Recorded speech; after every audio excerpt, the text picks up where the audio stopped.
is Tarik Talk.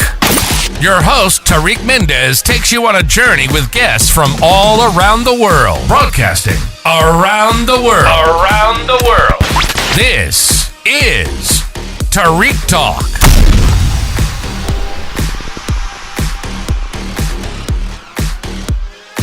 All right, hey guys, today I'm with Shakirra Torain. How are you, Shakirra? I'm doing wonderful. Thank you so much for being here. Of course. So excited we got to link up and do this podcast episode today. I know, long overdue. I know, right?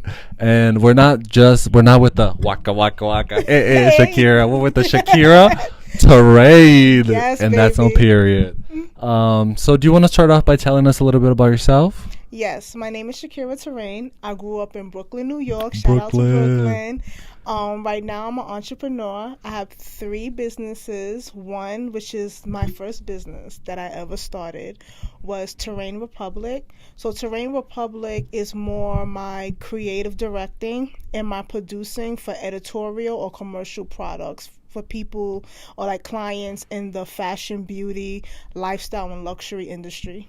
Oh, well, that's amazing. And how did you get into that? Because that's so diverse. Ooh, long story.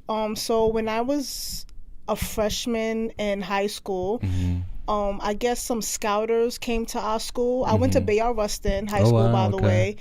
And I was just sitting there drawing anime. Oh, wow. And Yuyasha. Yeah. And a guy stood over me while I'm drawing. Yeah. And you know, you like, can I help you? Can I help you? He's like, that's really good. Long story short, he just put the card down. He was like, come to an interview. We're interviewing new for an internship program. I didn't know what it was. He said, just come through. And I'm like, 9 times out of 10, when you hear that as a child, you're like, wait, is he a stalker? No, but I told my mom. Yeah. My mom couldn't make it, so my grandmother took me. Oh, that's very sweet. And then next thing we know, the address led us to Marc Ecko Enterprises. No way. Yes. So Wow. I went in the door. There's Marc Ecko. One of my mentors, which was Damon Butler. Oh, wow. Nell Daniels. And they were the ones running the C program, which stand for Sweat Equity Enterprises. Oh, wow. So it was a nonprofit organization for kids in high school, teaching them how products are made. That's amazing. So I got in, and I learned so much there. How the products are made, the presentation. They schooled us on everything. I work with a lot of companies in Sweat Equity Enterprises, working with brands like Radio Shack. One of my favorite brands that I work with was Nissan. Oh, wow. My mentor name is Brian Thompson. Shout out Brian Thompson. Yeah. So that was honestly the moment to where I felt like, oh my God, I could really do this full time. And then afterwards, I was like, you know what? I've never been the type to work for someone else. So I was like, you know what? With all my knowledge and I'm learning from these big successful people. I met the CEO from Skechers there. Oh, wow. I work with Frog Design, being in that program, Best Buy. Even people from Victoria's Secret, they used to give us a concept, tell us this is what we want. Then we used to have to use our imagination and draw out products for these specific companies, telling us what they wanted, and they trust us to be able to design it. And remember, we're in front of marketing execs, vice presidents of these different corporations, because that's how it really is. When they tell you to design something, you have to sell it. Yeah. Why this product's going to make money. They put us through the ringer, but that's why I got so comfortable talking to people. And, you know, sometimes people get intimidated by people that have money. I was like, I learned so much in that program, and that's where I got my head start being in design. That's amazing. And do you feel like growing up in Brooklyn, because I was born in Brazil, you know that, but I always admire people in New York because I always feel like growing up in New York, you have access to so many things and you grow up at it, I think, much faster than any other country. Yeah. You know what I mean? Like, I feel like kids here are so much more smarter than anywhere else I've been. Like, they're just so they adapt things faster. You know, they're like street smart and book smart. Do you think being from Brooklyn kind of like guided you almost to be in that spot at that like exact perfect time? Honestly, yes. Yeah. Because Brooklyn, New York, like I was born, you know, I'm Aquarius, and my birthday is February the 1st, 1991.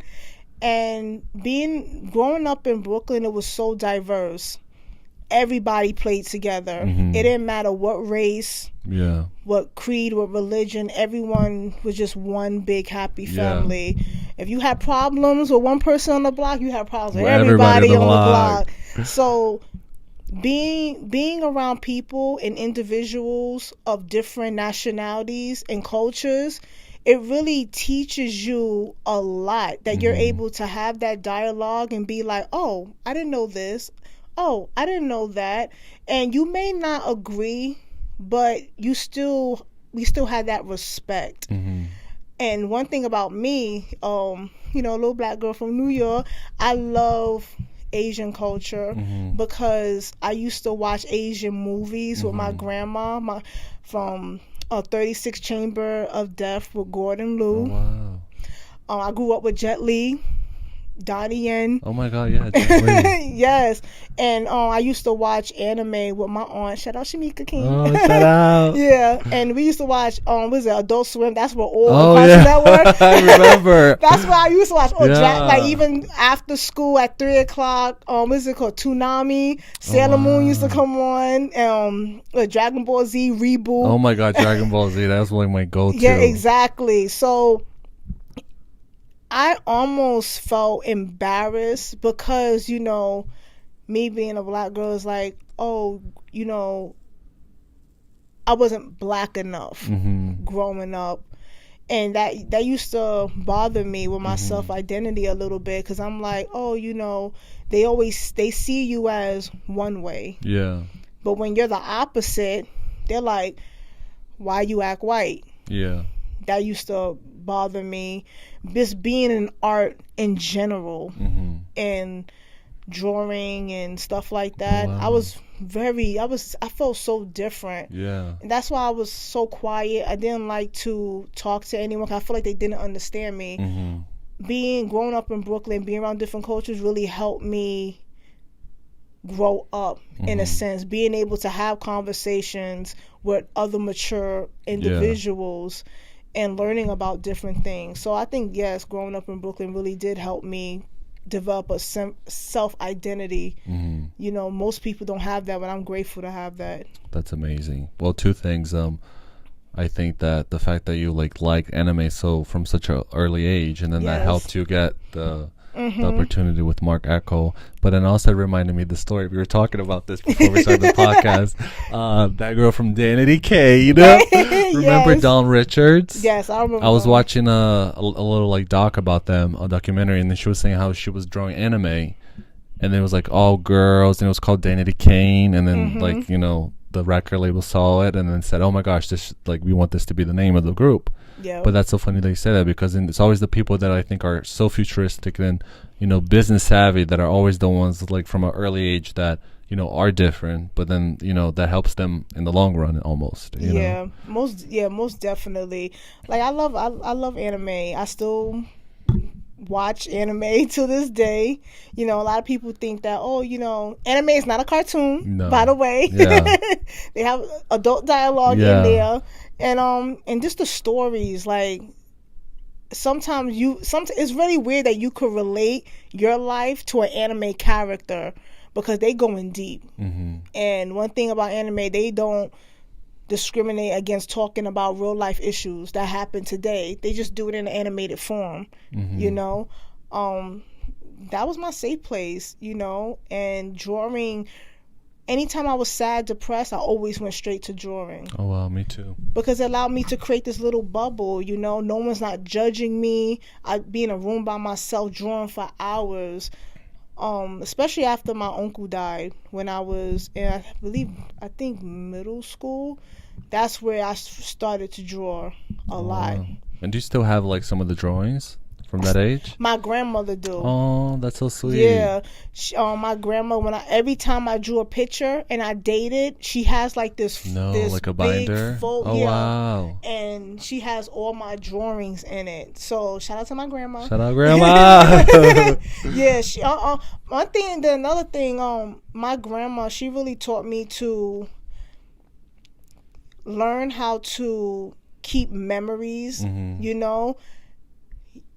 It didn't matter whether it was a diploma, if you got certified in anything, graduation, it all went to her. Wow. Is she a Scorpio? My mom's my grandmother. Yeah. My grandma's what, October 6th? Oh, I don't know if that's a Scorpio, but I do that. That's like a Scorpio thing to like keep track of memories and everything. So, so she always collect everything. That's amazing. And my mom does the same thing too. Oh, that's even better. Because I'm very irresponsible when it comes to like birth certificates and stuff. So my mom, my mom got that from her mom. It's just like, listen, like, here, take all my paperwork. And I'll just ask you for it later. That's so funny. That's a very like millennial thing, right? It'd be like, you ask your parents, oh, like, I need my social security card. They're like, what do you need it for? Exactly. Even though you're supposed to have it and be an adult about it. That's like if you need anything, the grandma, mama got it. You know what's so funny? Because like in Brazil, like we put all of our, unless you have a safe, like for the really important stuff, but like diploma, like birth certificate, whatever, we put it like underneath our bed. Did you ever hear about that?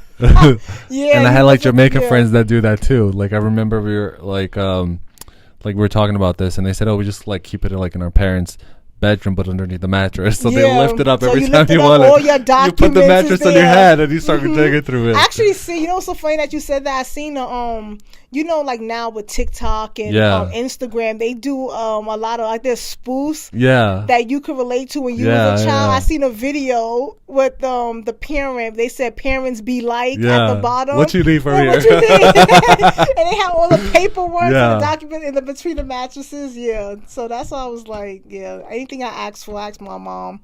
Oh my gosh, that's so funny. That's amazing, like to go back and treasure those memories. Do you ever like go back and look at your previous drawings? Yes, I do. Just recently, because sometimes when you create something and you date it, once you date it and you put that stamp on it, it's like going back into the future. All these memories and these you remember how you felt when you drew that. And that's why a lot of people, I feel like, take artists for granted.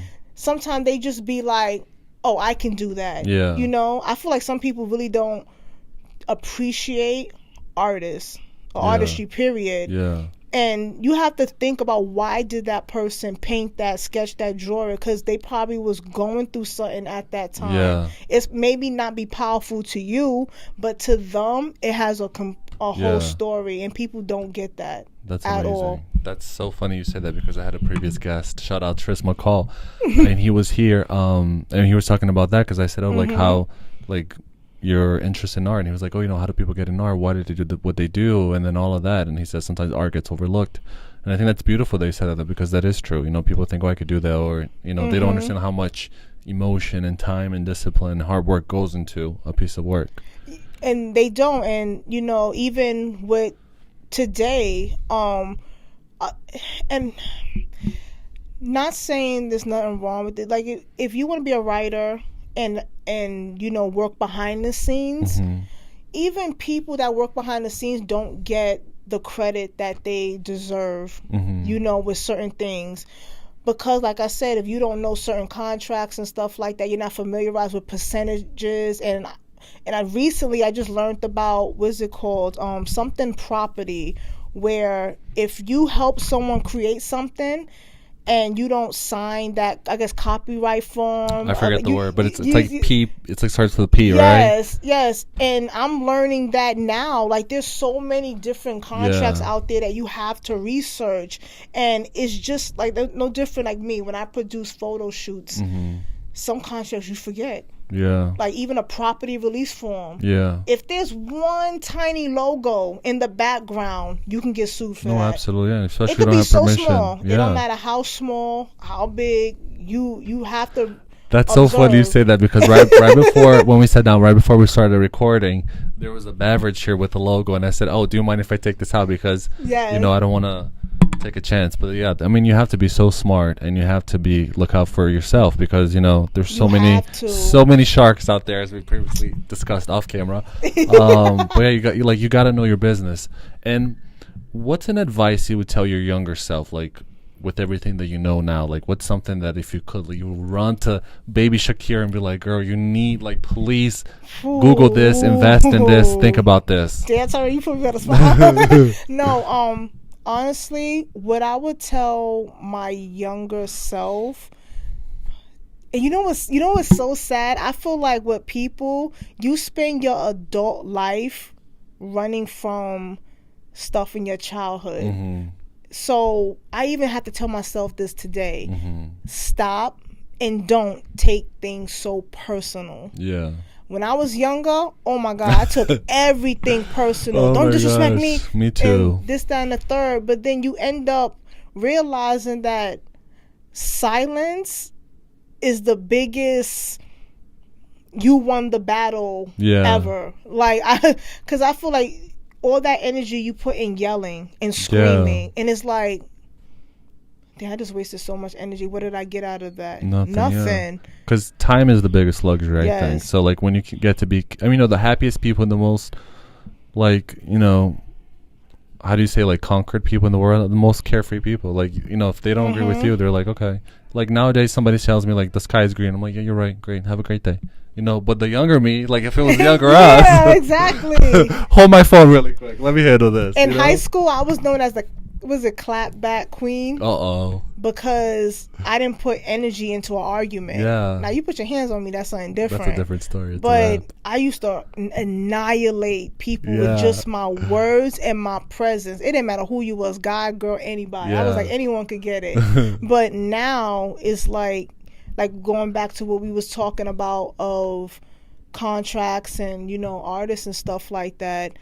If people critique your work, don't take it so personal because it's not personal. Mm-hmm. These people have a job,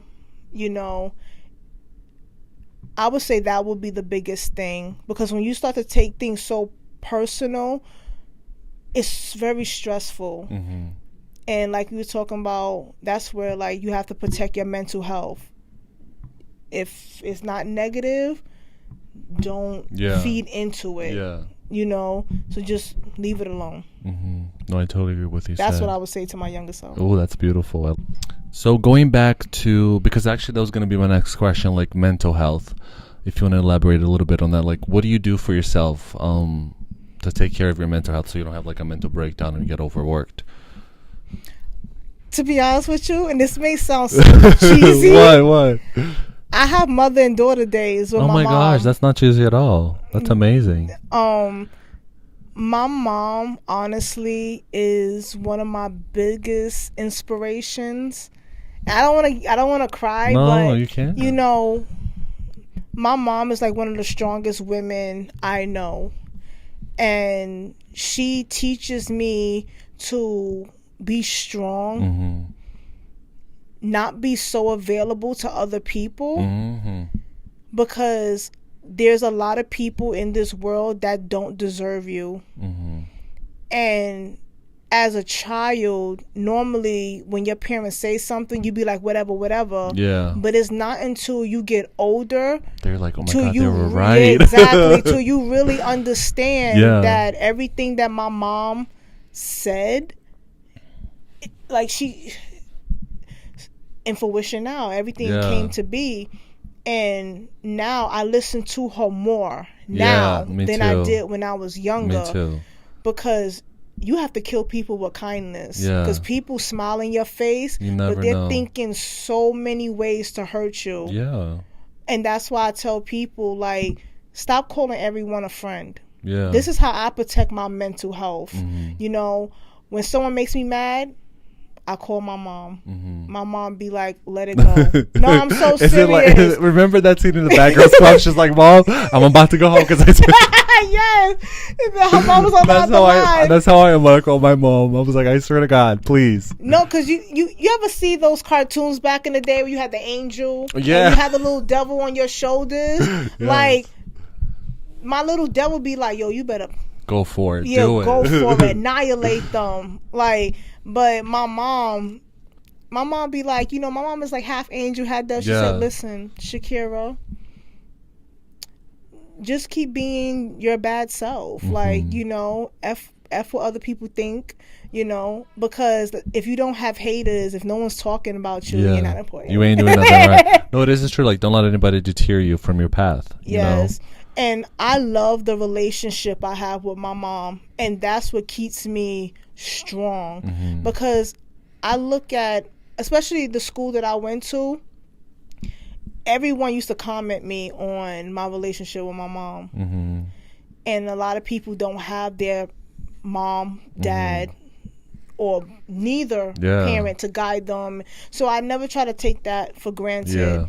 And I tell people, you need to understand the meaning of life. The meaning of life is to create a family and pass on what your grandparents or your mom has taught you to your children. You never want your children to want for anything. That's why you go through things as a child and older to overcome it. That's so true. So when your child is born, you can give them the heads up. But if you don't go through things, you don't become, like we talked about earlier, cultured, learning about other cultures. How is your child going to respect other cultures when you're not interacting, and stuff like that? That's why if I had children, I would want them to adapt in different areas.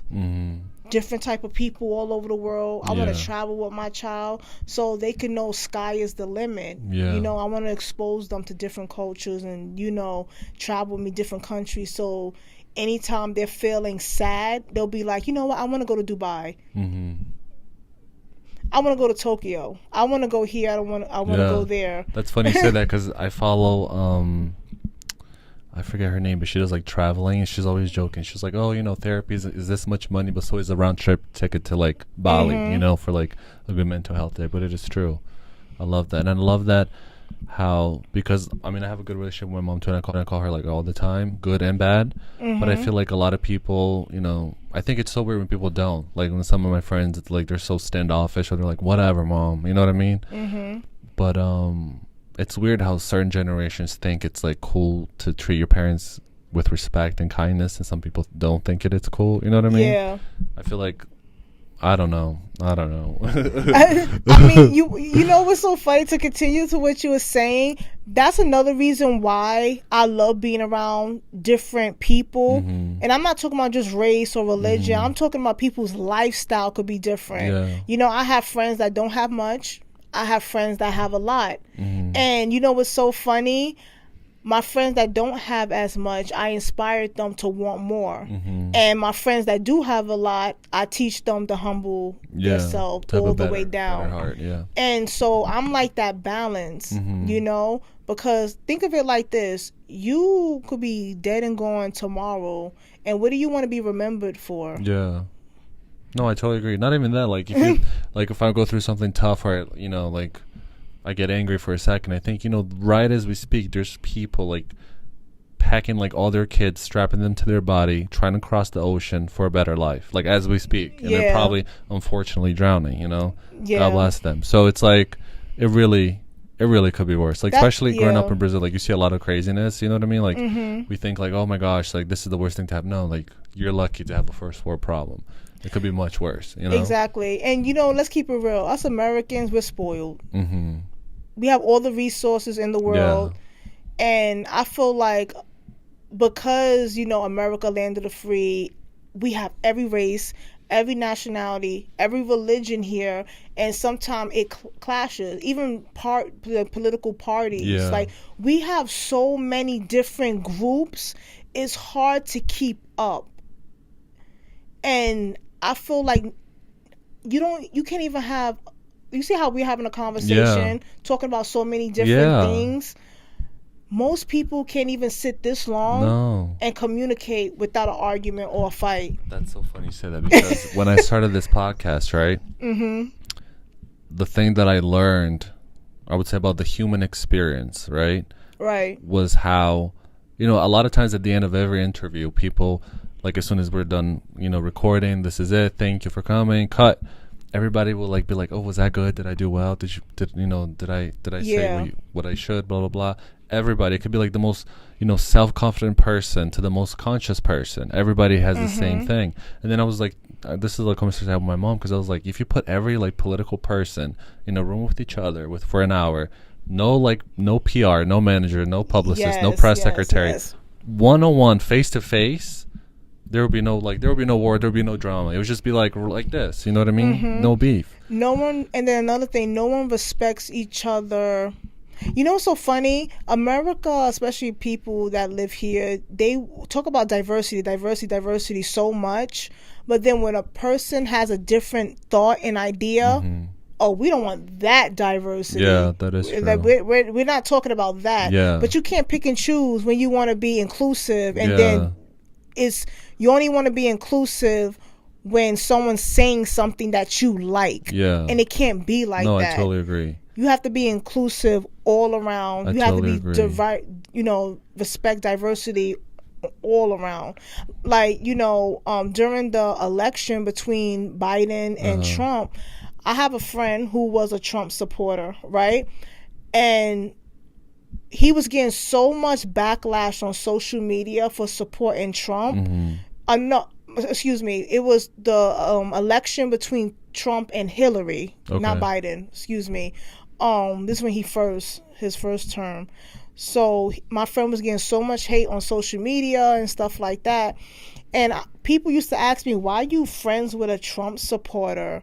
And I'm like, why are you friends with a criminal?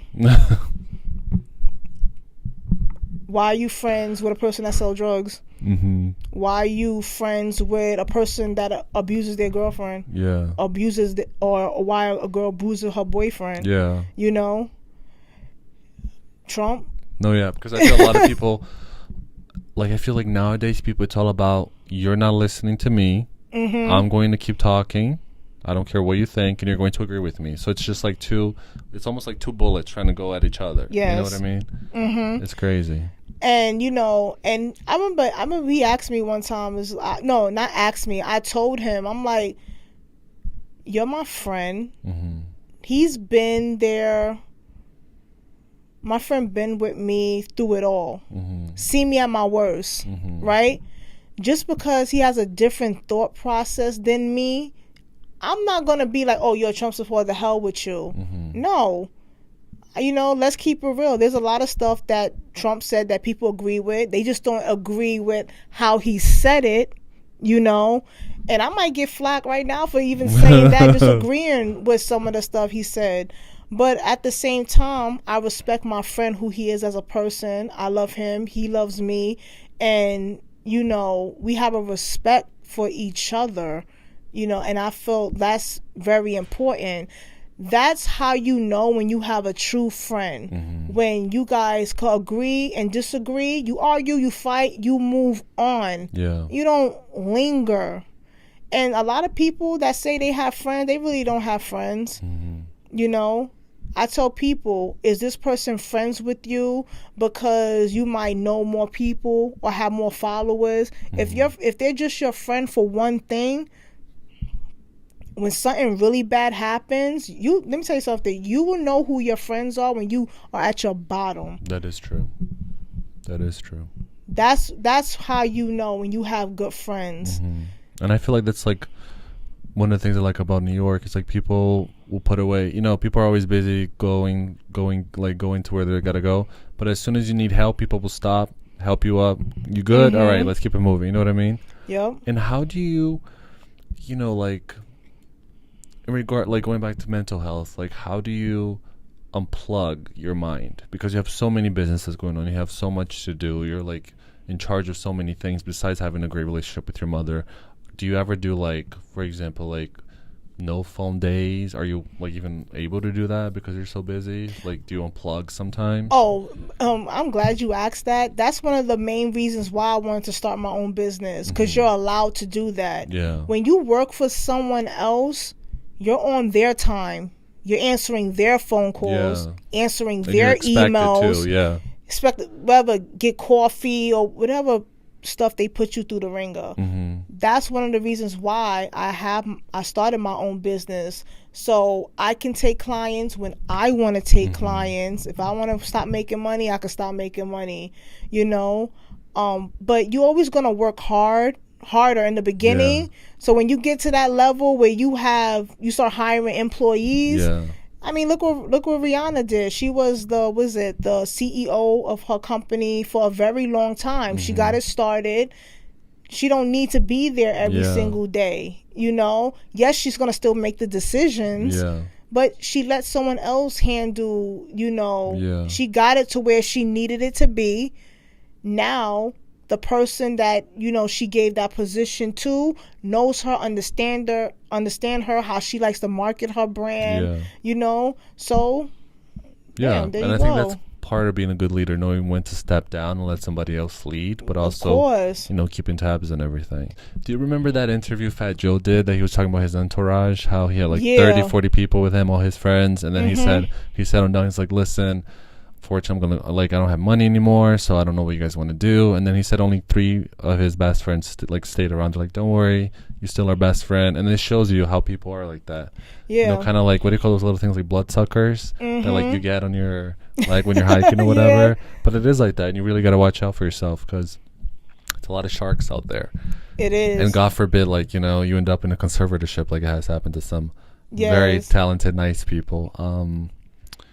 And that's another thing I tell people. If you really want to protect your mental health, stay away from mental people. When I say mental people, I'm not talking about the people that can't help how they were born. I'm talking about the people, the negative, the people that's always putting you down. Or everything down. Like, nothing is good enough. Or I'm bored. This is whack. Let's go. You know exactly. What I mean? The person has a... You know how you could just...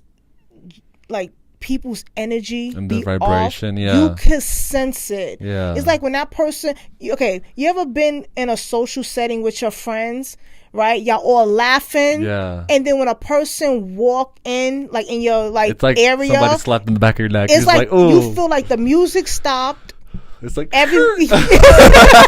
like, and then that person just bring an aura, and you just be like, it's just negative energy. But it's funny because when you pick that up, I feel like 0.1% of the population of the planet have access to this, and I'm very much like you. Like, I can always tell people's energy right away, and I always tell my friends, like, watch out for Shadi. I'm telling you, I don't know about this one. They're like, no, you're just being annoying. You're picking on them. Like, no, I'm telling you. And then like a few months later, what I exactly predicted and said about that person's character comes to light, and people are like, how did you know that? That's so crazy. Like, you know, who told you? I was like, no, I sensed it. I told you. You know what I mean? Yeah. You know, because we're all like vibration. We're all like water, let's say, you know? Yeah. And you feel it. It's just like, but it's so good to be with people that are like, I would say like, haven't gone through things in life like you have, and still have like a optimistic point of view. Because like sometimes I'll be like, you know, be like out in the city walking around, and then everything, their mindset is just happy.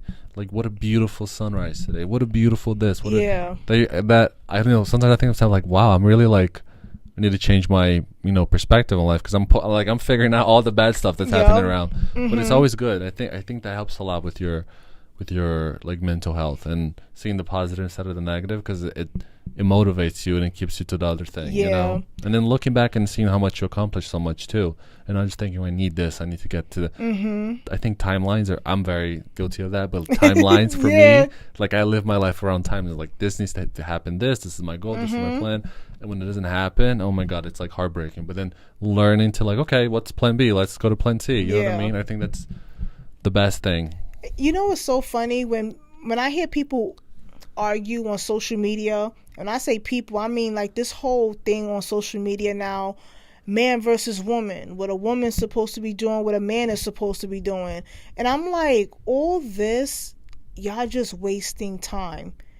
Everyone's common enemy, whether it's man, woman, you know, trans, all this stuff that people just fighting each other about, the biggest enemy to everyone is time. While you guys are wasting time arguing back and forth, you're wasting energy that you can never get back. You're wasting time you can never get back. While y'all sitting there arguing, I'm gonna spend as much time with my mom and my family and learning. Yes, exactly. While I'm on this earth, I don't want to argue with people. I don't want to view someone. I don't want to view someone as my enemy unless they, come past my line. Yeah. You know what I'm saying? Like actively invade your space. Like that's why I shut down negative people real early. Like I told, if my friend is having a bad day, go over there with that. Don't come over there, because if you want me to act like how you, we're gonna have a problem. Yeah. You time out. Then when you come back and be my friend again. Yeah. No, that's how I am. Like if I'm having a bad day and I have plans, I'm like, listen, I don't want to come ruin today, but this is what's happening. It's better I stay home and chill and take a bath. Because I don't want to be like the party pooper, Yeah, that's how I am. Yeah. If I know I'm not in the mood and my friends invite me out, sometimes friends, they want to be like, if you're having a bad day, come out. No, I hate that. And I'll be like, listen, when I tell you I'm having a bad day, I'm really having a bad day. I'll be in my apartment listening to your Max punch in the air. that's my bad day. I tell people, like, if a person's telling you they have a bad day, let them have that bad day. Yeah. Because now what ends up happening is, if you keep telling people, let it go. Yes, eventually it'll gradually happen. But throwing in someone's face, let it go, let it go, let it go. That's how people don't get through certain traumas that happen in their life. Like, you have to let people be emotional. You have to sometimes, like, get it all out. When you're ready to talk, then let's talk.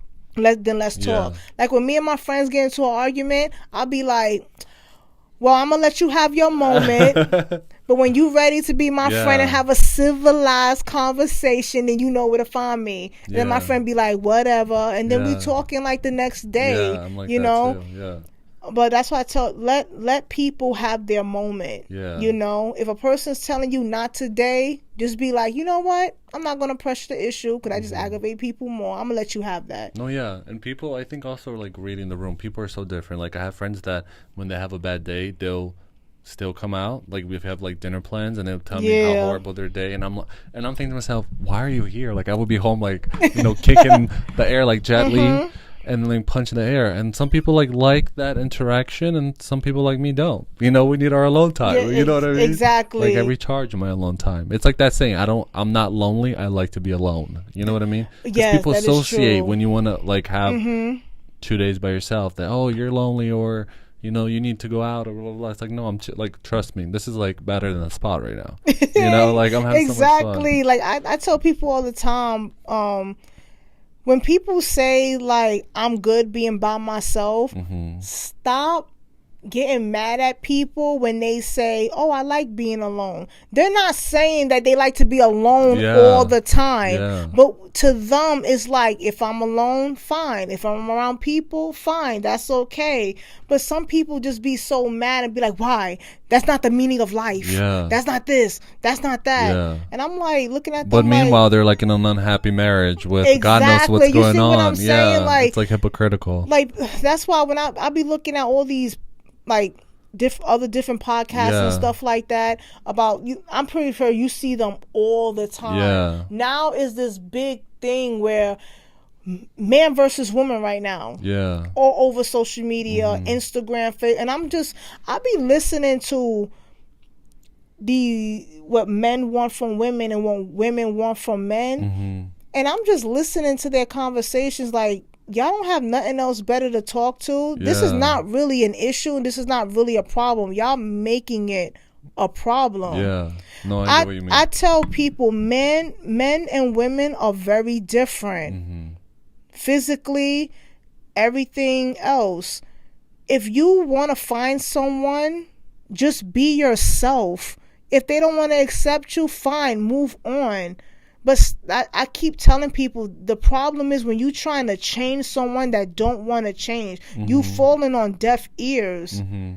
You have someone that's willing to give you that time, and especially that wants you to be a better person, go over there to that person. Why? I just feel like people just want to be around people that argues all the time. Mm-hmm. Like, you see what I don't know if I'm explaining it right, but I don't understand why people invest so much energy into people that's gonna make them not be a better version. Yeah. Even with friends, like you ever have a friend, right, that tells you about yourself, but then you have other friends that's saying, yeah, babe, yeah, keep do this, up. Yeah, do this, but you're burnt. You end up becoming burnt out with those friends, and then you end up going back to your friend was like, see, I told you should have never did it. Yeah. But you bash the friend that's so willing to be honest with you, and you have yes ma'ams around you. Yeah, no, that's very dangerous, because I think that, you know, there's a difference between negativity and constructive criticism. And I feel like people get that confused a lot nowadays, you know? Exactly. Like, constructive criticism, I love it. You know, I never get offended. Like, a lot, especially when it comes to art, when people are like, okay, you know, this doesn't look good, work on this. I'm like, oh my God, thank you, that's amazing. A lot of people get offended. They're like, how dare you criticize me, blah, blah, blah. But I think that goes, like, in every aspect of life, you know? If they're truly your friend, they want the best for you, they're not going to, you know, give you a critique in a negative way to bring you down. They're going to be like, you know, I would suggest this, or why don't you try this out? You know what I mean? Or if your friend is sounding like Precious mom, then maybe you got to get some new friends. Yeah, exactly. Yeah. But you know what's so funny, especially me being a woman, I look at podcasts now where they tell women guys and girls cannot be friends because the guy only wants sex from them. And I'd be like, I can't help it if I'm attractive. And that can happen with girls too. Yeah. In this day and age, I could have a girlfriend that low key wants to be my girlfriend, not just regular friend, my girlfriend. So in this day and age, it works both ways. You see what I'm saying? Yeah. But we focus. That's the problem. See, women focus on the small things so exactly. much. Yeah. Exactly. Like we were talking about how, like, you know, our minds go for like 2 minutes. What do you wish you could do? But then it goes back to reality and what you can do. You can do. But now, like, I always used to be like, oh my God, I wish I could just like grab this person and throw them across the room, right? But now I always think like myself as on a conveyor belt. You know how they have conveyor belts on the factory? Like, and then like each section gets something done, and then you get like thrown in a box and you're ready for shipment. That's how much time we have on Earth. Like, when you think of yourself as like disposable meat almost, you know what I mean? Like, we all got like what, like a good 80 years if we're lucky on this planet. You know what I mean? Exactly. That's not a lot. Like, am I really going to spend carrying time about what you think when who cares? Seriously. You know what I mean? Just eye roll and keep it moving.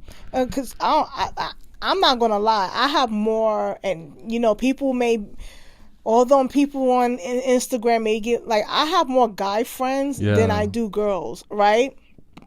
And I see a lot of guys be like, oh, I bet you if you call them up now, they would want to, you know, do you or whatever. And I'm like, okay, and I have girlfriends that would want to do the same. So it is what it is. But one thing I've learned about myself having guy friends, they actually taught me a lot about other men and to what to look out for. You know, if you don't, honestly, I feel like if you don't have a positive father figure or just a positive male figure in your life as a woman, sometimes you do need positive men that's in your corner telling you the real. And I tell people all the time, like, I felt safe around my guy friends. They never disrespect me. Never. And I tell people, maybe it's the type of men that you're around. You know, because my thing is, if you're going to sit up there and say, as a woman, I can't have guy friends, that's like you saying everything that women has been saying about men for why they're dogs. Yeah. You see what I'm saying? It makes no sense. I know a lot of good men. Yeah. You're reminding me, you're on TikTok, right? Yeah. Have you seen that video of that girl, the lady that goes, sprinkle, sprinkle? Yeah. Yes, I see it. She be cracking me up. I seen that. But it's so true. Like, I think it's so important for people to like look at different perspectives, even if it's something you don't agree on. But I feel like as human beings, as long as we're not harming each other or attempting to harm each other, let people live. You know what I mean? Everybody can have a different perspective. Like I love, like when I moved here from Brazil, people would tell me, "Oh, go back to Brazil, blah blah blah. You're immigrating, don't belong here." Like I remember I used to get so offended and argue, but then after a while, like you get so desensitized. And I remember thinking, okay, we're both young, like we're young kids in elementary school. Like obviously he hears that from somebody. So I remember like early age, I used to be like so curious. How did you get this point of view? Like who told you this, right? So it went from like getting angry to being curious and getting angry later. You know what I mean? Yes. A lot of people sometimes would be like, oh, I heard this, or I seen this, but then when you get to the root bottom, it's just like misinformation. You know what I mean? Misinformation. Yeah, and a lot of times people don't even know what they're defending. Like they don't even know. Like when you keep asking questions more and more, they run out of answers. You know? Because I feel like people. Sorry to interrupt. Like sometimes humans don't have that much in their life. They just need a problem, and they need that mission. You know what I mean? Exactly. And if you figure that out soon enough, then you can just avoid yourself a lot of headache. That's what's so fun. Continue to what you said. See, I always tell people, like, humans, we're animals. Yeah. So, being said, we could be very tribalistic in a way. Yeah. Because if you think about it, it starts when you start school. Yeah. You know, everyone picks a certain clique that they vibe with. You know, not saying the nerds, the jocks, like that movie Mean Girls, like, you know, survival of the fittest, you know. So I always tell people we're tribalistic by nature, and that even goes to where you could have two people that don't like each other, but because they see you as a common enemy, they'll become fake friends. Yeah, to hate on you. Hate on you because they have a common enemy. Yeah. And I tell people I tell this to people all the time. And going back to we talked about friendship too. There's a lot of people who are friends and only friends out of convenience. Yeah. That is true. Not have no genuine friendship. Like if you're only calling a friend for them to do a certain service, then that's not your friend. Yeah. Because that's friend, a coworker, you basically. See what I'm saying? Yeah. Like someone who's my friend better pick up that phone at 3:00 in the morning if I just have a tummy ache, and you're gonna listen to me have a tummy ache. Complain, you see what I'm saying? Yeah. But if they, and I see this all the time, if someone's just calling you because someone just had a fight. And they only call you for that. That's how you know what type of friend that you have. If a person's only calling you to do a certain service for them, then that's not a friend. That's a friend for convenience. Yeah. And a lot of people don't have genuine friendships with people. They have friends who they are just friends with for convenience because they're afraid to be alone, or you know, they just have the time, or they, like I said, they just don't want to be alone. But that's one of the major reasons, and that's how you could tell. That's amazing. That's so good that, you know, I think, like, I agree with what you said, but I also wish that I knew this sooner, you know? And you know what I mean? Like, it would have saved so much headache and time. And what's something, like, if you could go back in time and tell yourself, like, something business related, like whether it's like a business strategy or like the business side of handling your business, what would you tell your younger self? Like, if you go back in time, just to save you a lot of time and headache and money, to be like, hey, you know, read the contracts, read the fine print, you know, protect yourself.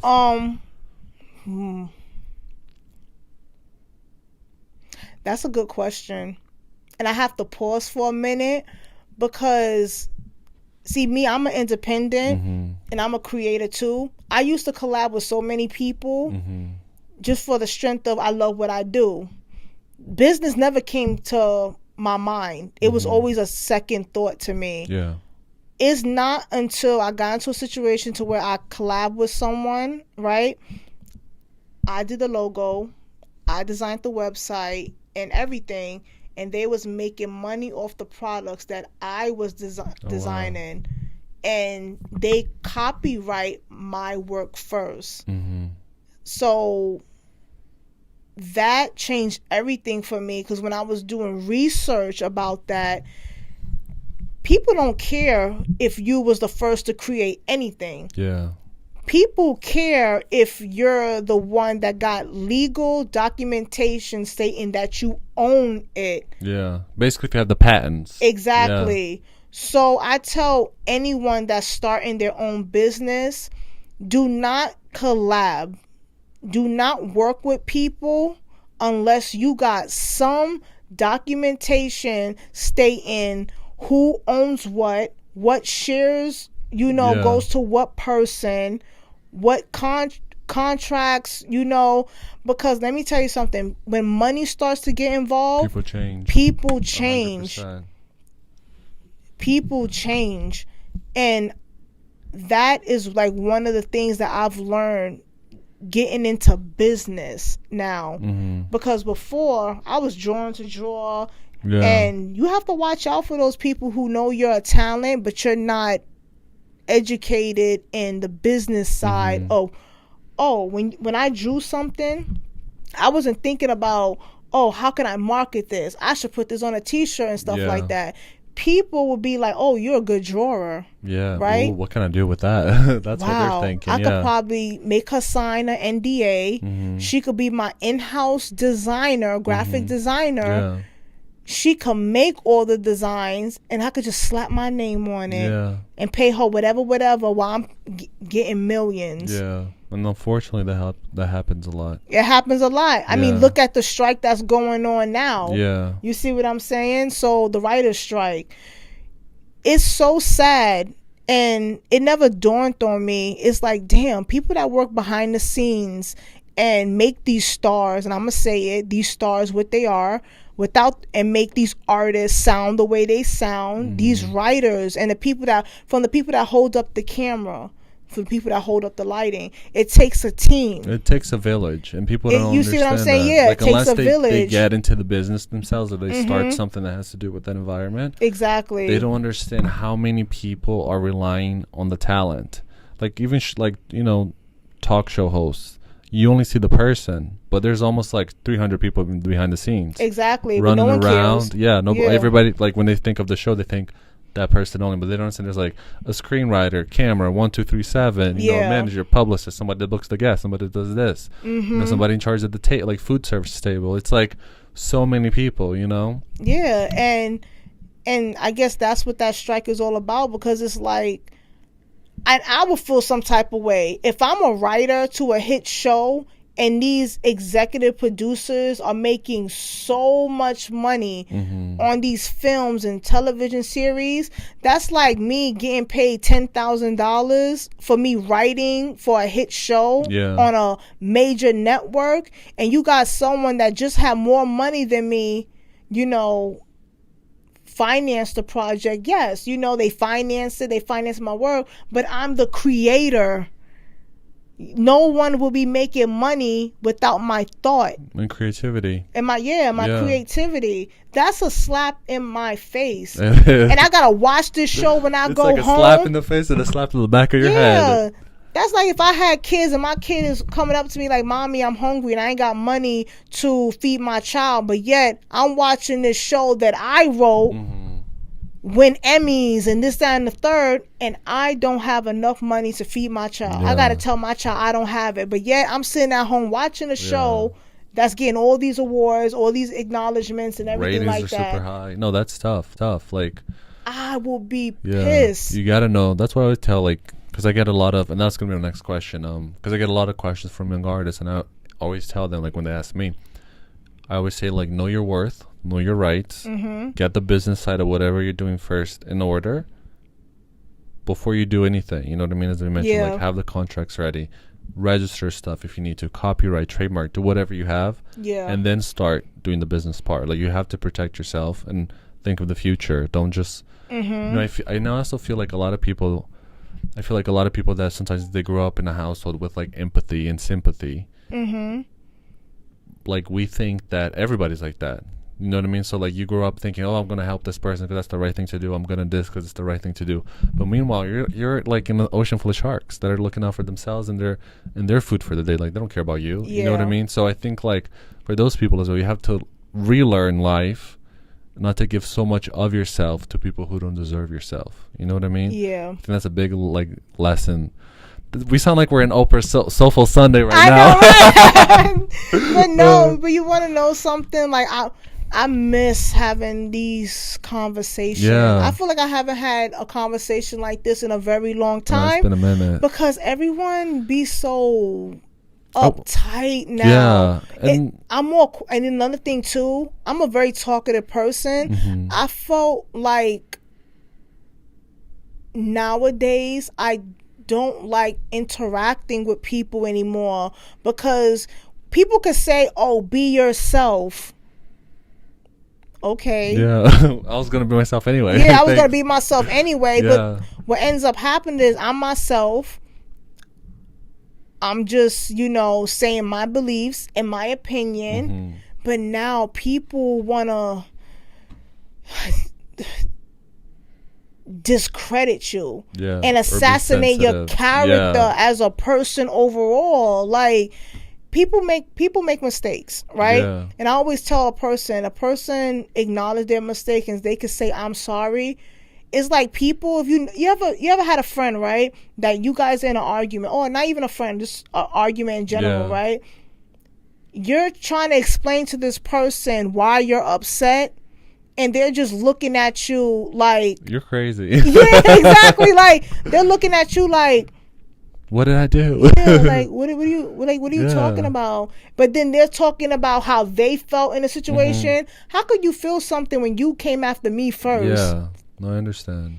And also, I think, like, I don't know, but I feel like back in the day it was so much easier to make friends and talk to people. It was so much easier. And I feel like nowadays people are so like shallow, and not just superficial, but just like, I don't know. I feel like everything is so accessible now that, even like people like certain friends of mine, like, we'll talk, and then like if we're grabbing lunch, they like, we just want to talk about like, shallow things day to day, and if we go too deep, they're like, oh, just call me, or let's just text. Yeah, this is like too much thinking. Yeah, like, that's why traveling, I think, is so important for me, because like once I leave America and then I come back, and it's like I adjust myself. It's like normal life is outside, and you think, wow, it's really a bubble. Then you come back, you're like transformed. Yeah, and to add on to what you said, I feel like it was so much easier to make friends because no one was really making a assumption about you before getting to know you. If you notice, with social media, everyone thinks they know a person. Oh my God, it's like a double-edged sword. You see what I'm saying? Yeah, it's like me growing up, if I didn't know you, I'd be like, oh, we have more dialogue. Yeah. Where did you grow up and stuff like that. It's like, now with social media, people look at you by how you dress, and so they just, oh, she's a B, or she looks mean. Yeah, or there's too many selfies. They think you're selfish. You know what I mean? Like, you're selfish and conceited. And not even knowing that maybe that's her job, or maybe that's his job, or, whatever the case may be. That's the problem. People think they know people by one interview, by one photo, and they're already judging. No, it's like everything, like, data gets consumed at such a fast rate, and people don't they don't even listen. Let's say if they want to understand somebody or an incident that happened, they don't listen to the whole interview. They're just so ready to bash. They'll give 10 seconds. That's it. That's why people don't make albums anymore. You notice, like, it's just single, break, single. Because people don't have, like, the attention span. Like, it's like, and every day gets short. Even, like, I noticed lately on TikTok, before people would do, like, a whole story. I was like, this happened. Oh my God, I can't believe, boom, next video, Yep, and like, and that's another reason. I think Beyonce said something like that one time. Like, she said, no one really, if I can remember, I forgot who was interviewing her. She said no one does a body of work anymore. Like, they just do one single, the single becomes hot, and then they do another single, just that fast cash. But that actually burns you out more. If you really think about it. Because, see, this is why I tell people Beyonce is smart as hell, right? Beyonce saved probably so much money and not that much marketing of the Renaissance. She put it out. Everybody, all her fans was doing the work for her. They became the visuals. She put all that time into her tour. And she made more money probably from her world tour than probably album sales. Not saying that she wasn't going to make any money off her album, but she always gives more. And that's why she's one of the greatest entertainers of all time. I don't care. Yeah, exactly. I don't care who's going to fight me on that. She's like, what? Top 5. Should we do a top 5? Yeah, we're gonna I'm do scared we're gonna get yeah, we're gonna get those. Who's your comments. top 5? Who's my top 5? Like the greatest, real talented people we're talking about. Who? You don't have to number by order. You could just say like a shuffle mix. Up to you. No, if you want number. Okay, I'm not doing numbers. I'm just gonna say, okay, is this everyone mix? Yeah, it could be a mix. Yeah, doesn't have to be in order. Who? That's like, you know how you be sweating. Like, let me.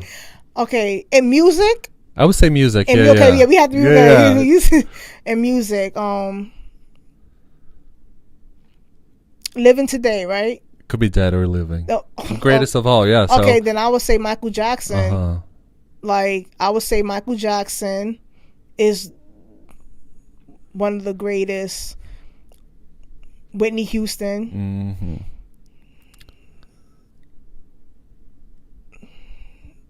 You know what's so funny? I'm gonna say DMX don't get that much credit, but he was so smart and so talented in writing. Like, I don't think our generation gets how big he was, because one time I was like looking at his album sales, like he was pulling in figures like his was like certified diamond for some albums. That's like $10 million. I'm sorry, 10 million copies. Yeah, exactly. And then another thing too, I tell people, there were times where, you know, Jay-Z album, DMX album came out the same time, and DMX probably sold more than him, I believe. I don't know, remember what year.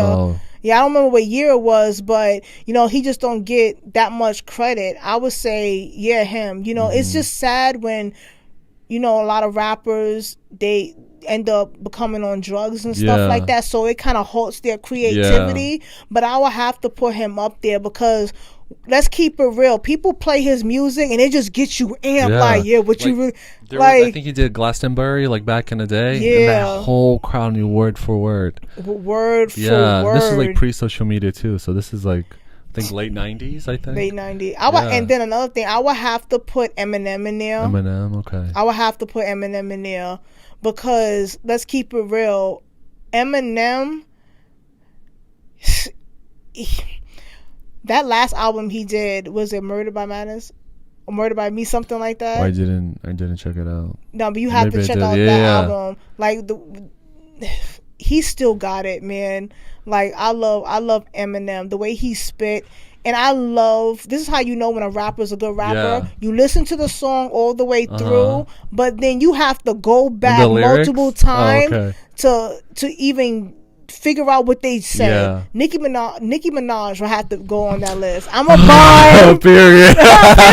Who is it? Like, but for me,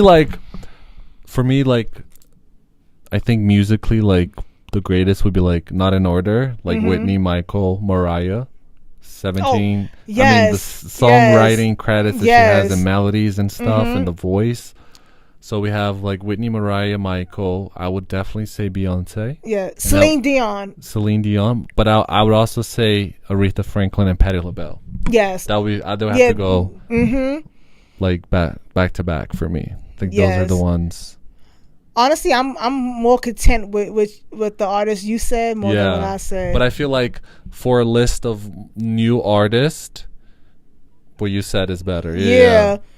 Because like, for example, like if I had kids, that they will grow up like the first 5 years with those 5. Yes, and then later on they'll be like, okay, now here's Beam Me Up Scotty by Nicki. This is the Bible. This is the vibe. Yeah, and then Blackout by Britton. That's also a banger album. Yes, and whew, Jesus Christ, you just brought me back. Like, I feel like we went through like a business podcast, a mental health podcast, back to business. Now we're like music. We're like Joe Budden's podcast. Give me your top 5. Because that, you know what's so funny, when you could talk about different things, that means that you've been around different. That's why I tell people, like, normally people that get mad easily, when you talk they can't keep up with you in a conversation because they're not as open or never seasoned. was open. Yeah, they're not seasoned. Yeah, they don't have. Yeah, they definitely. Yeah. They know Goya no adobo. Yeah, like no seasoning. Sazon. Because like, do you like for me?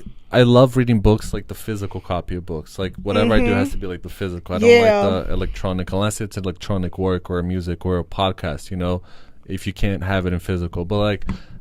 You remember, like, being a kid, like, getting your little allowance money for the week, running to the record store, buying the physical CD, running back, opening the book, looking at every lyrics, reading the thank you, and then listening to the CD. Like, it just slaps different, as they say. And speaking of, like, talking about going in the past, I still got my Barbie dolls. No way. I still got your grandma keeps them? No, it's actually in my closet. No way. Oh, my gosh. Wow. I still got all my Barbie dolls. Wow. Back in the day. That's so funny. I even have 2 dolls, Barbie dolls from the international collection that they did. Oh, wow. Where they have Cleopatra Barbie. No. And then Russian Barbie. Oh, wow. Yeah. Put it yet. Exactly. Oh, like, my God. You know. You should reach out to Christie's. They could do a whole auction. Who knows? Because those go up for a high value. I even got my Spice Girl No dolls. way. I didn't know they even made those. Yeah. That's amazing. Oh, my God. My God, Spice Girls were like... I even got the Spice Girl lollipop that I saved. No way. Yup. That's crazy. I still got my PlayStation 1. Oh, wow. You know, I still have my Sidekick. I love my Sidekick. To be honest with you, they need to bring the Sidekick back. Imagine the Sidekick. This is what I tell everybody. Imagine the Sidekick. The screen, touch screen. You flip it, and you have a physical manual keypad. It just hits different. Yes, exactly. And this is your idea. Yeah. So if they do come out with it, they better give you a percentage. Because if they're bringing back the flip phones, you know, with touch screen. Exactly. Yeah. The Sidekick was everything. Oh my gosh! Like the Sidekick was it. It was like a BlackBerry and an iPhone together. You know. The only phone I wasn't excited about when it came out was the Boost Mobile. Which one? The way you at the walkie-talkie. Oh my God, I hate it. I love the commercials, but they're so annoying in real life. Like, if you're in public, it was so annoying. Yeah, like, the walkie-talkie one. Because I'll be like, I can't hear you. They be like, let your hand go off the button. Oh, okay. I'm like, I said, listen, I'm about to go get a walkie-talkie if we gonna be doing all this. Yeah, like, I had like a Mickey Mouse walkie-talkie. I remember those so much fun. I think, I remember I bought one. I had the gray one. I was in class, and my cousin was like, where you at home? Yeah. And the class was like, I said, can you hear me? I'm like, because you couldn't. Could you mute it or put it on vibrate like the talkie person? The thing about the Boost mobile phone is like when I turn down the volume, you have to make sure you turn down all the way. Yeah. So I was inclined like, where you at? I'm like, hello. No, but those commercials were the bomb. Like it'd always be like the artist doing something. They'd be like, where you at? Where you at? Like, oh my God, I'm over here. Oh my God. That's why I said. That's why I love that woman. Going back to my mom, like she gave me a childhood. Yeah. And I feel, and also going back to mental health too. That's why I tell parents the best thing you can do for your child is to make sure they grow up in a setting where they have more likely a chance to not be around so much confrontation. Yeah, to be kids. Yeah, exactly. And that goes into living in a certain neighborhood.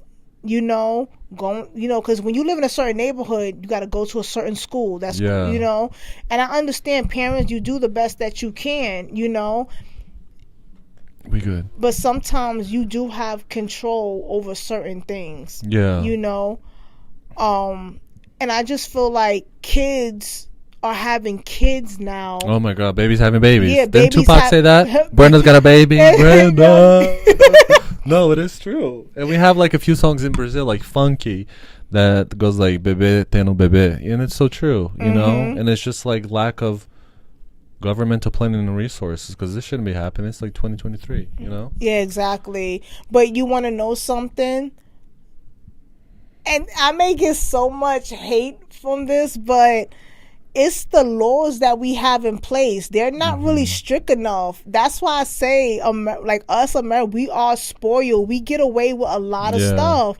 Just like recently, when that young lady, African American girl, went to Dubai, and we were telling you before the story, you know, she's got arrested and in jail. Because my thing is, you live over here talking any type of way, cursing, do whatever you want, how you do screaming. it.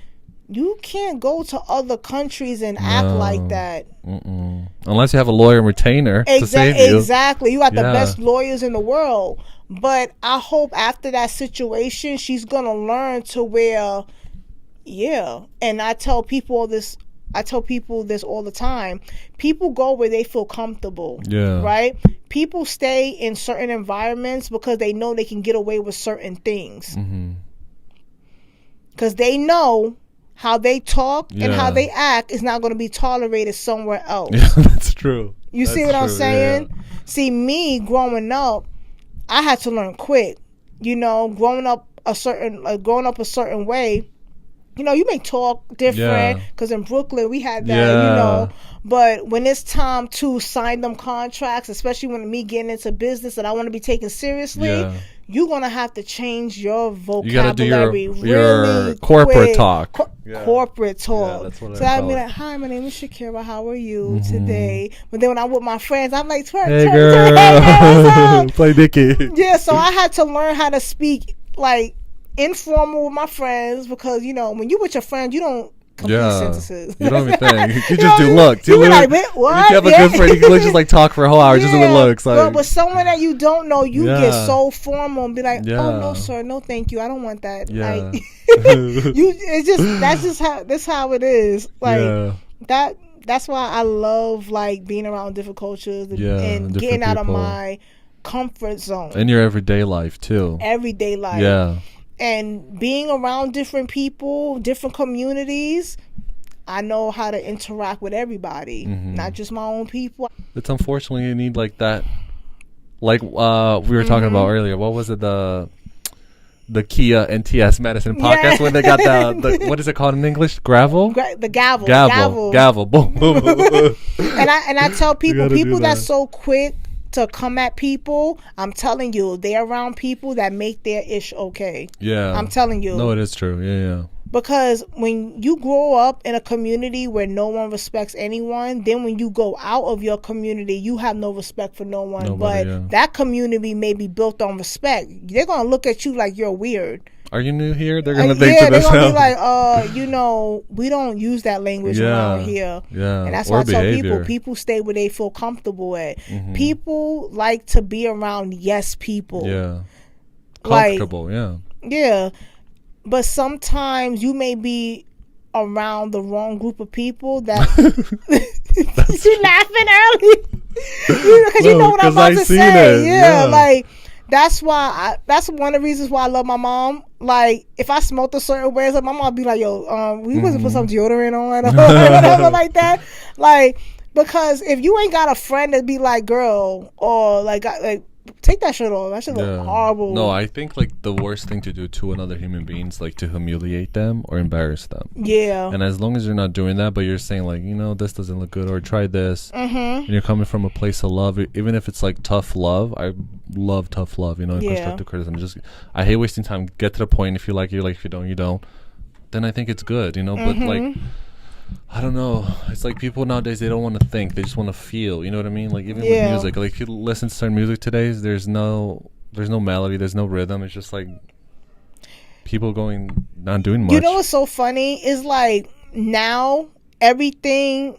Okay, I would say this because I feel like in Hollywood and even in the music industry, if you notice, everything got lazy. Everything. The music got lazy.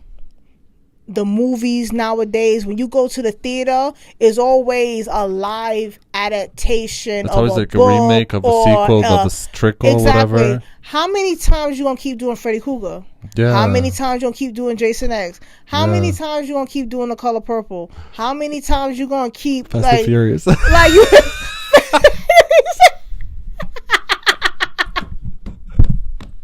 No.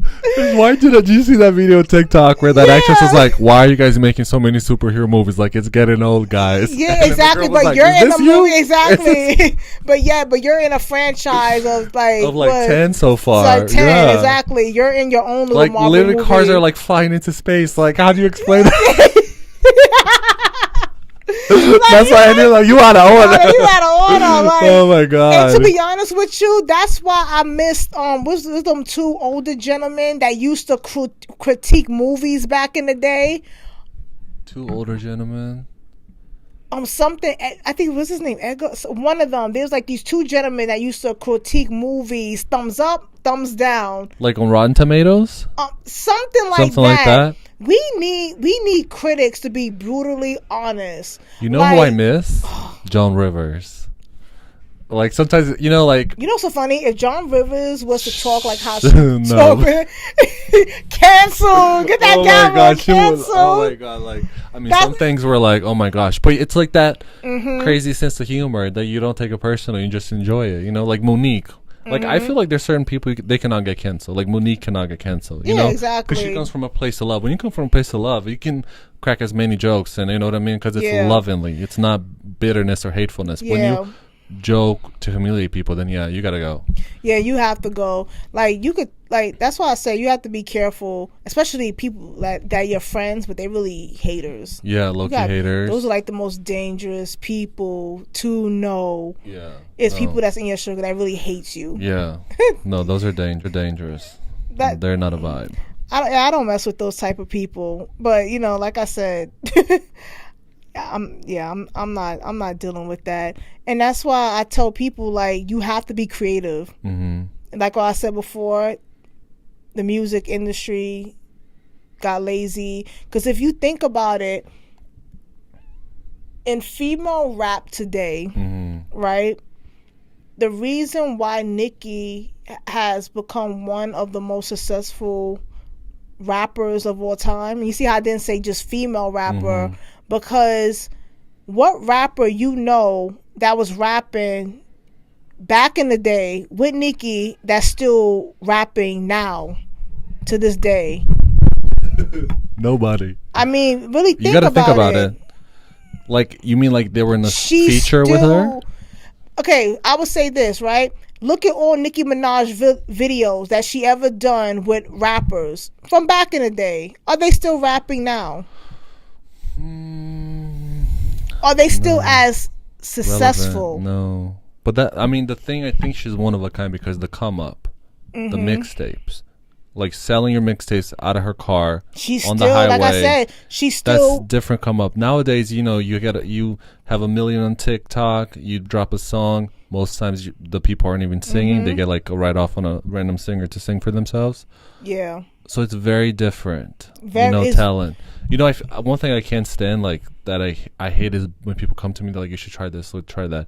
Like, one thing I don't like is bad ideas, bad creativity from creative people, and laziness.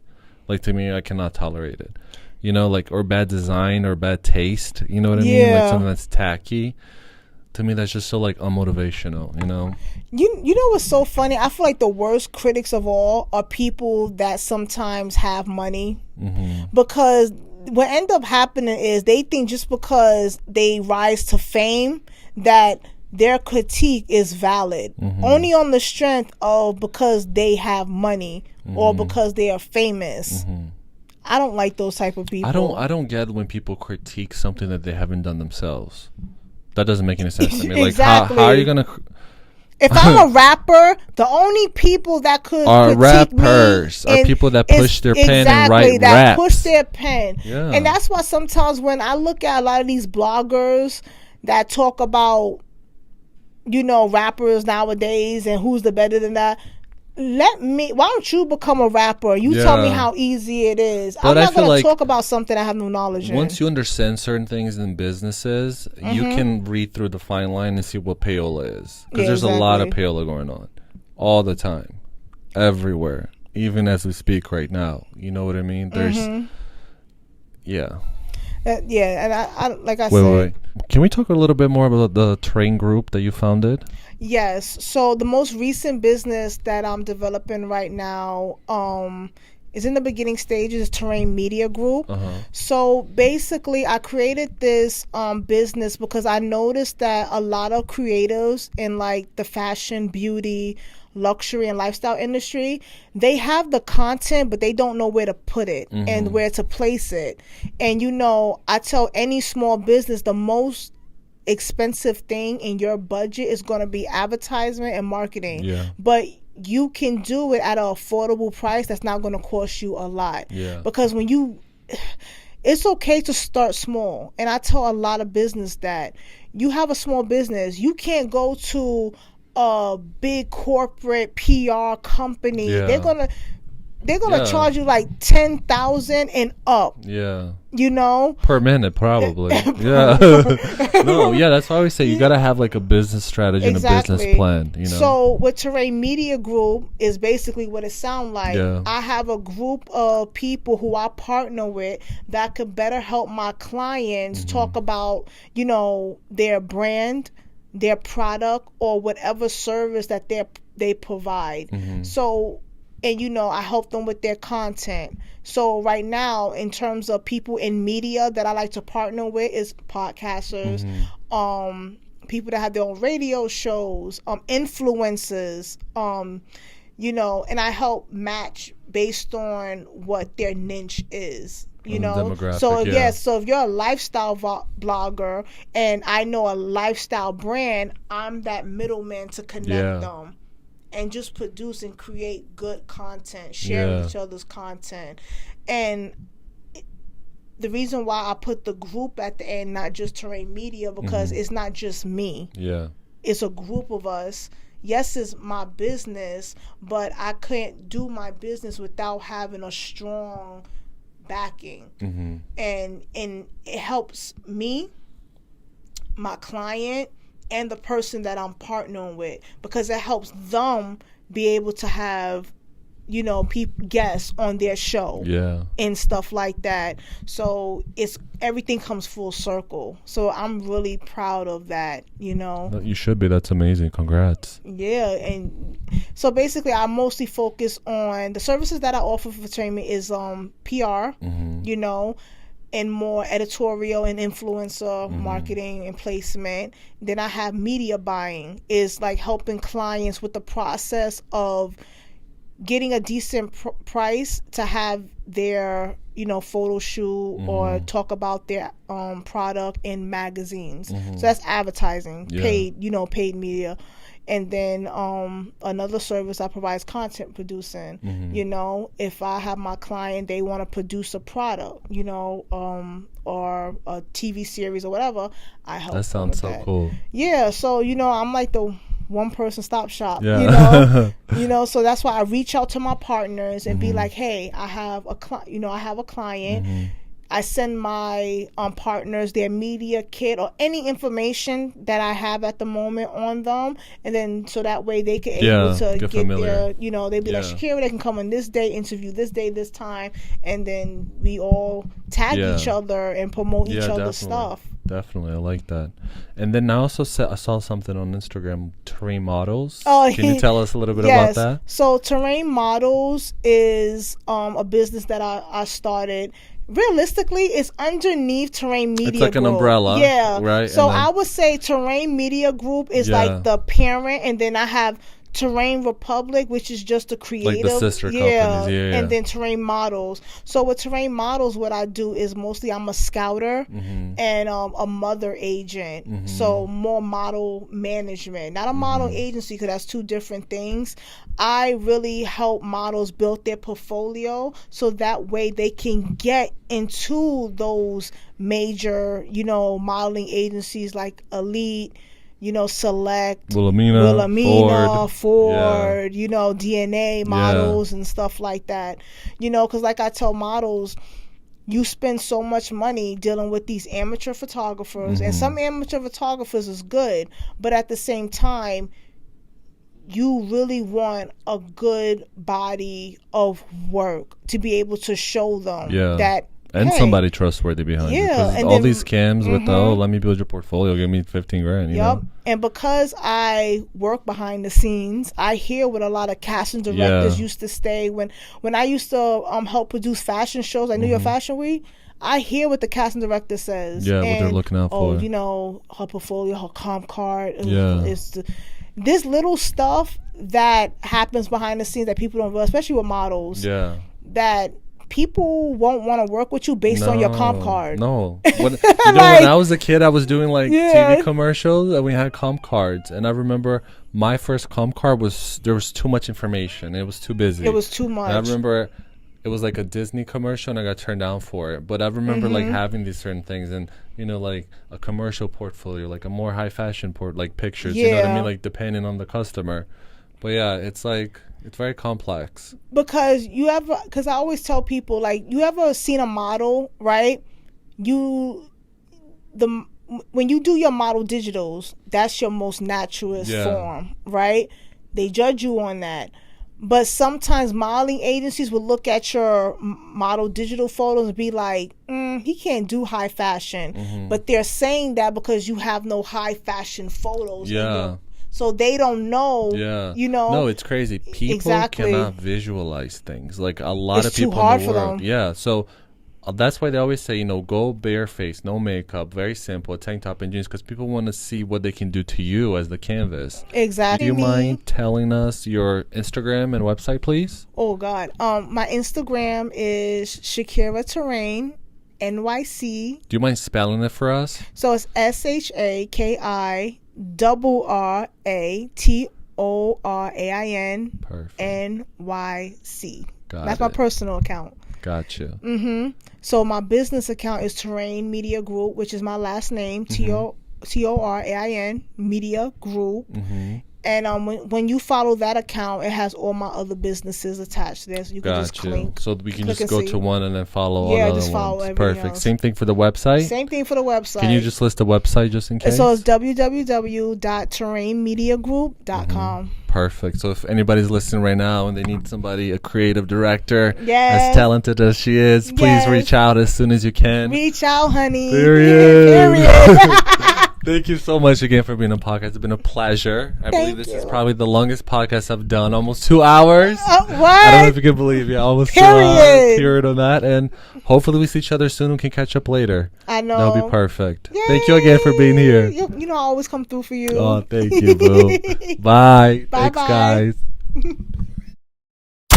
Thank you for listening to Tarik Talk. Follow Tarik Talk on all social media channels and check out the video interviews online.